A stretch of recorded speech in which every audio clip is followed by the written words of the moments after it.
They say, never turn your back on the waves. As part of my next documentary, I went out to film on some very difficult to access, undeveloped portions of Buffalo's waterfront. It's time to get out of here. Gonna head for higher ground. Pretty scary. Despite the fact that I was being very careful, I almost didn't make it back.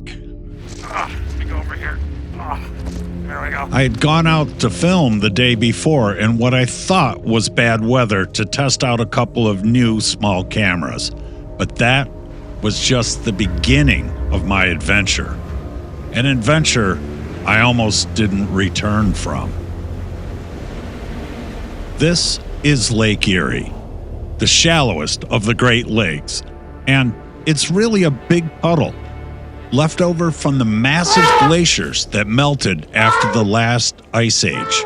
Down here at the Buffalo waterfront today during a windstorm to try to get some footage.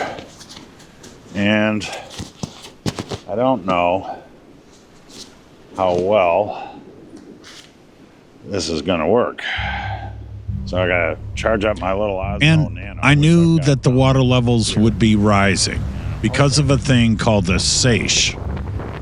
A seiche is a thing where the wind is blowing one direction and suddenly spins around and goes back to the other, raising the water levels at one end of the lake. Today, I've got my SONY A7C II and the 200 millimeter Sigma 2.8 lens with optical stabilizer and 50 mile an hour winds. So anyway, the big challenge here, folks, is getting at these waves, not freezing myself solid. 2 pairs of gloves.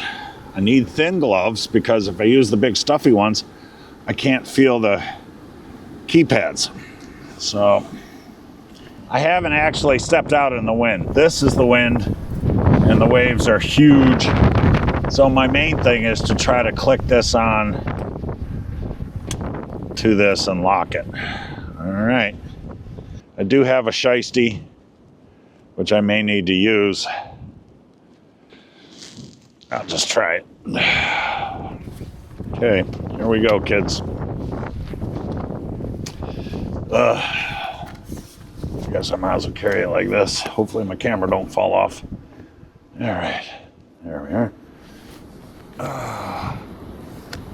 Okay, hanging out. All right, this is really hard to do because I'm holding the tripod, trying to put on my gloves to keep my fingers from getting really frozen and get some footage at the same time.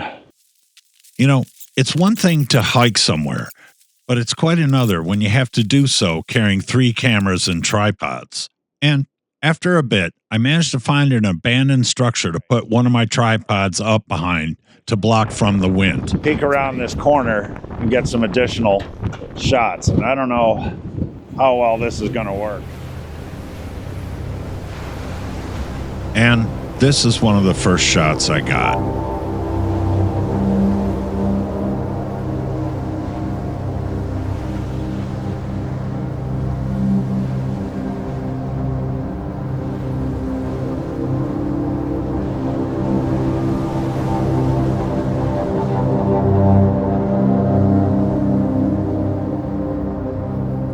One of the things that's fascinated me for years is how these seagulls can sit in these gale force winds, just hovering, like they are enjoying it.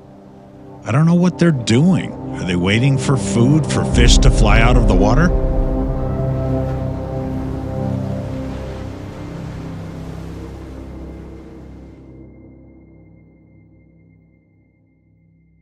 Let's see. So I'm out here. My camera is sheltered from the wind. And I guess the wind is what seagulls do best. But you step out here into the wind for just like 1 minute, and it's pretty tough. Yeesh.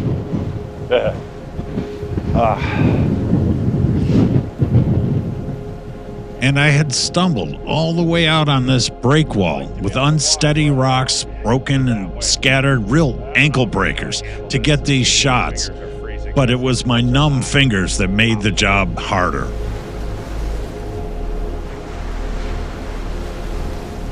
So maybe what I could do here is I'm gonna try to walk out. I'll give the big camera a break and see if I can walk out into the wind, but I am gonna need my shiesty for this one. All right, so I gotta do this to keep my ears from freezing off.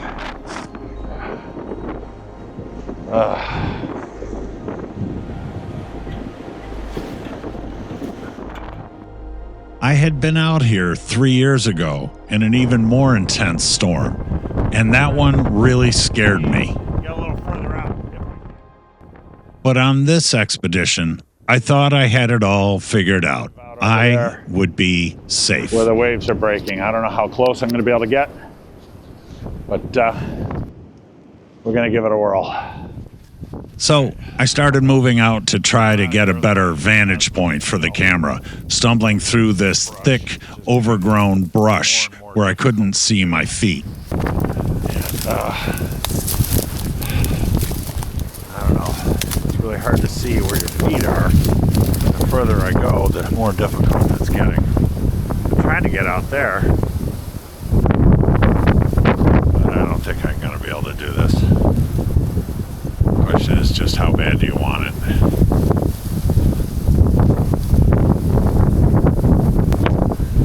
There is this ridge here that I'm trying to follow, but the brush is 10 feet high. Kind of lost, even though I know where I'm going. A little bit scary, but the car is back over there somewhere. But when you're down at this level, you can't figure out where the roadway is. All right, trying this out with the new Osmo Nano in the brush. Trying to get out to the water's edge, but I can't. This is very rough area here. Oh, that way. Huh. Well, I can't see a darn thing. But maybe I'll head this way. Eventually, after wandering around for a while, I was rewarded and found a really cool spot. But there were some things that I was about to learn I should be careful of. But I've got a spectacular spot here that my curiosity, holy smokes, may have paid off. So, wow. In some of the training I've received working in danger zones, there's a thing called situational awareness. Well, for me, I was so focused on getting the shot of these waves that I failed to maintain situational awareness. Remember that part I told you about never turn your back on the waves? I was so busy setting up my camera, holding it down in the wind, that I took my mind and my eyes off the water just for a second.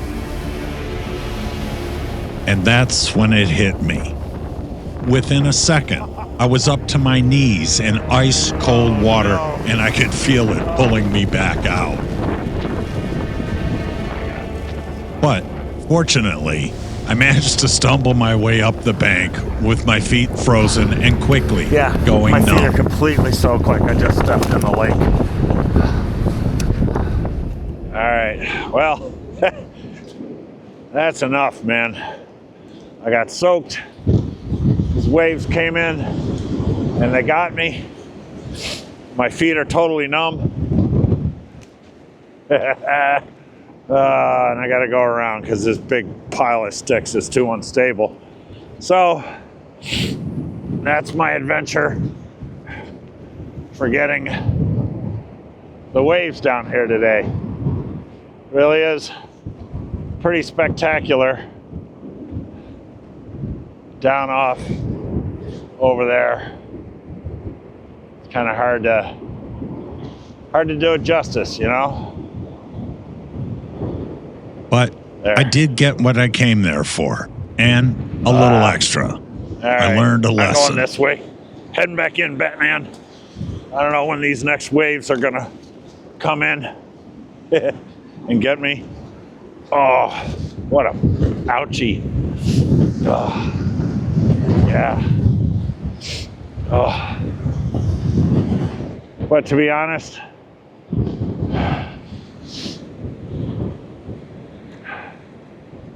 this is kind of why I love doing this. It smells down here. Stinky.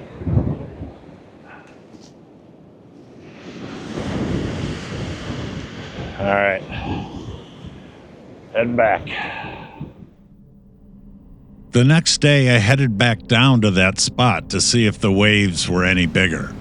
What I found there was scary, raw, and much more intense than the day before. So, I'm down here in the wind, and it keeps trying to knock me over. And it's pretty intense. It's really quite scary. Just over there, I'm up on high ground right now, so that if a wave does come in, at least I'm about 4 or 5 feet up the average water. But you can see down here where they're breaking, and it's really kind of crazy. So I'm getting a little closer to the waves down here, but I gotta say again that the camera just doesn't do it justice. These are coming in 10, 12 feet, I guess, right there.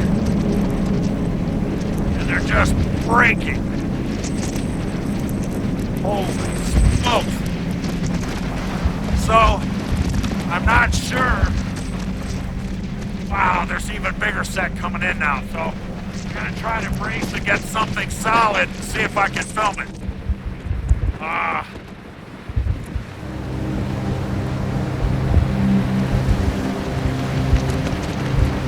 Yeah, so this is just a few minutes from Buffalo, and you can see the city. Let me go over here. There we go. Yeah, there's the city of Buffalo, and I'm down here. I think it's time to get out of here and head for higher ground. Hopefully these waves don't come in on me. Sit by these waves, and they're pretty dangerous, I guess.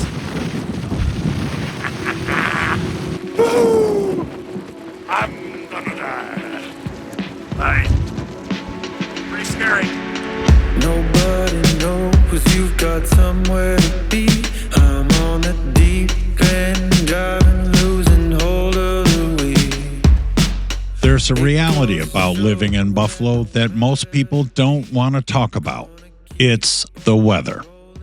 If you're not from here, you might not get it.